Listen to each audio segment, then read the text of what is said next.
आज हम पढ़ेंगे दुग्ध का संगठन, जिसके अंतर्गत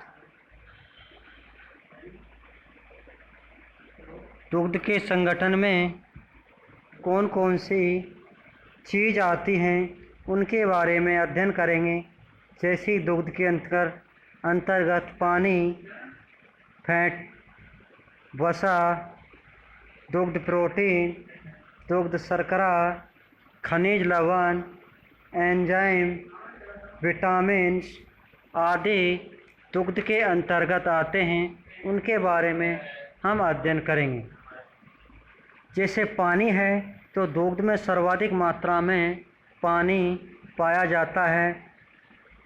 80 से 90% पानी पाया जाता है और पानी की मात्रा भी पशु की नस्ल और जाति पर निर्भर करती है। इसी तरह दुग्ध के अंतर्गत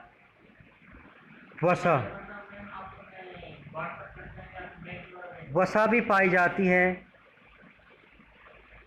जो पशु की निम्न बातों पर निर्भर करती है।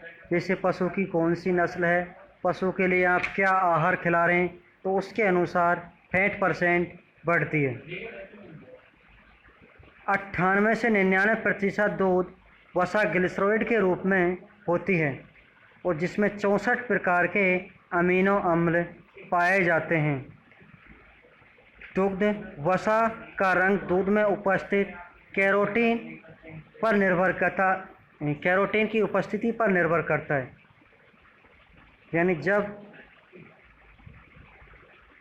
चारे आदि में या आहार में कैरोटीन की मात्रा अधिक होगी, उसी पर दुग्ध का रंग निर्भर करता है। गाय का पीला रंग क्यों होता है? गाय का घी का पीला रंग क्यों होता है? क्योंकि उसको अल्फा से बीटा कैरोटीन में नहीं बदल पाती है गाय, इसलिए उसका घी का जो रंग होता है वो पीला होता है। और भैंस बदल देती है, इसलिए उसका रंग सफ़ेद होता है।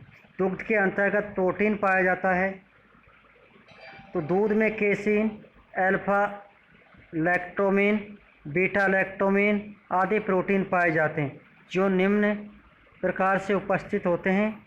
जो दुग्ध में सभी आवश्यक एमिनो अम्ल अच्छी मात्रा में, दुग्ध प्रोटीन में 80% केसिन है।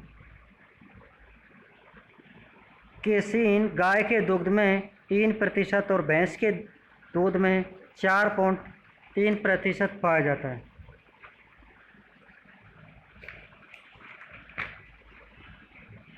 दुग्ध के संगठन के अंतर्गत अगला पाया जाता है या अगली प्रोसेस पाया जाता है दुग्ध शर्करा, जिसे हम लैक्टोज भी कहते हैं। लैक्टोज केवल दूध में ही पाया जाता है। लैक्टोज की मात्रा गाय के दूध में 4.5% और भैंस के दूध में 4.8% पाई जाती है। लैक्टोज दूध के स्वाद, सुगंध व रंग के लिए जिम्मेदार होता है। इसी तरह अगला संगठन दूध के अंतर्गत आता है खनिज लवण। दूध में कैल्शियम, मैग्नीशियम, फास्फोरस अच्छी मात्रा में पाए जाते हैं। एक नोट के माध्यम से समझाया गया है कि दूध में आयरन बहुत ही कम मात्रा में होता है अथवा नहीं के बराबर होता है। अब है एंजाइम। दुग्ध के अंतर्गत एंजाइम पाए जाते हैं, जैसे lipase enzyme, alkaline phosphate, amylase, protease, lactase आदि एंजाइम पाए जाते हैं। और दूध के अंतर्गत विभिन्न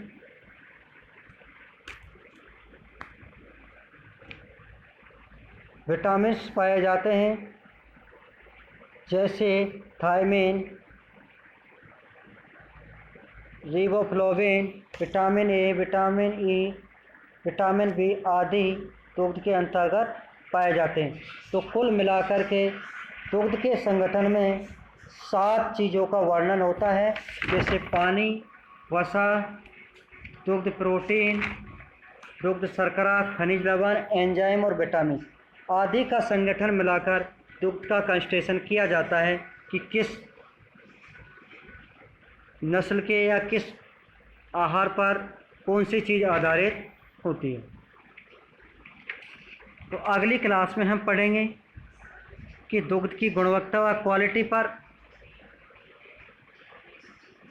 कौन कौन से असर डालने वाले कारक होते हैं, उसके बारे में हम अगले क्लास में अध्ययन करेंगे। तो आज के लिए इतना ही काफ़ी है। अगली क्लास में अन्य टॉपिक के बारे में अध्ययन करेंगे।